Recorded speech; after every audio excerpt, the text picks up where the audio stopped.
Salam semangat para penikmat semangkuk salad. Hari-hari ini para pecinta bola dimanjakan dengan tayangan langsung Piala Eropa 2020-2021. Saudara penggemar bola, saudara yang terkasih dalam kasih Tuhan Yesus Kristus, dalam sepak bola modern ada filosofi dari para pelatih-pelatih top. Pertahanan terbaik adalah dengan menyerang.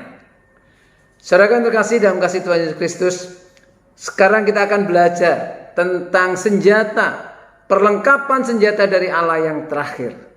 Kalau kita lihat perlengkapan-perlengkapan yang kita sebutkan atau disebutkan Paulus di awal, maka semuanya itu bersifat bertahan.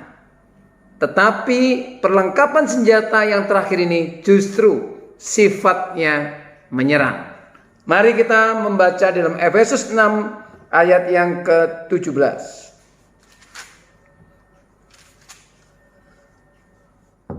Efesus 6 ayat 17 berbunyi demikian. Dan terimalah ketopong keselamatan dan pedang roh, yaitu firman Allah. Hari ini kita belajar tentang perlengkapan senjata Allah, yaitu pedang roh. Kalau kita melihat ikat pinggang, ketopong keselamatan, kasut kerelaan mengabarkan Injil, itu semua adalah alat perlengkapan untuk melindungi dan biasanya secara pasif digunakan. Dan perisai iman pun termasuk, sekalipun kadang-kadang perisai juga untuk menyerang, tapi pada dasarnya perisai untuk bertahan. Tetapi kali ini kita bicara tentang pedang. Bagi seorang prajurit, maka pedang itu bukan alat pertahanan, tapi alat untuk menyerang, untuk mengalahkan musuh. Saudara yang terkasih dalam kasih Tuhan Yesus Kristus, kenapa Paulus menganalogikan firman Allah itu sebagai pedang roh? Karena hanya dengan menjalankan kebenaran firman Tuhan, menghidupi firman Tuhan, dan menjadikan realitas kehidupan semua firman Tuhan, maka di sanalah letak kekuatan kita. Jadi mari kita bersama-sama menggunakan pedang roh, yaitu firman Allah, firman sumber kebenaran yang datang dari Allah. Itu bukan hanya kita dengar, bukan hanya kita baca dan kita renungkan, tetapi harus kita lakukan sebagai perwujudan langkah-langkah penyerangan kita terhadap tipu muslihat si jahat, tipu muslihat nilai-nilai dunia ini. Maka kebenaran firman Tuhan itu harus kita canangkan, harus kita wujud nyatakan dalam kehidupan kita.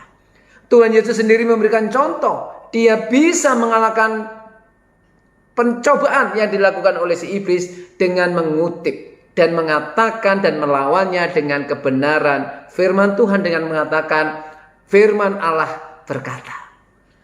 Saudara yang terkasih dalam kasih Tuhan Yesus Kristus, kita akan bisa mengalami kedahsyatan kuasa kebenaran firman Allah kalau kita menjalankannya dalam kehidupan kita sehari-hari. Seumpama pedang yang harus dilakukan, yang harus dipakai, dikenakan untuk menyerang musuh.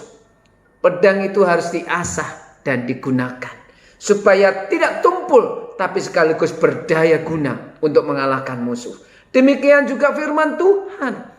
Kita harus mengasah firman Tuhan itu dengan membacanya, merenungkannya, tapi juga mempraktekkannya dalam kehidupan sehari-hari. Saudara ingin mengalahkan segala tipu muslihat iblis, ingin survive menghadapi pencobaan, penderitaan, termasuk pandemi dengan segala dampaknya. Saudara ingin tetap kuat, gunakanlah kebenaran firman Allah dalam kehidupan saudara sekalian. Hari lepas ke sehari, praktekkan firman Tuhan. Bukan hanya mendengar dan merenungkan. Itu benar, itu penting, tapi jauh lebih benar dan yang dirindukan oleh Tuhan Yesus adalah kita menjadi pelaku kebenaran firman Tuhan. Selamat menjalani kehidupan dengan survive, dan selamat mempraktekkan setiap kebenaran firman Tuhan dalam kehidupan kita sehari-hari. Tuhan Yesus memberkati.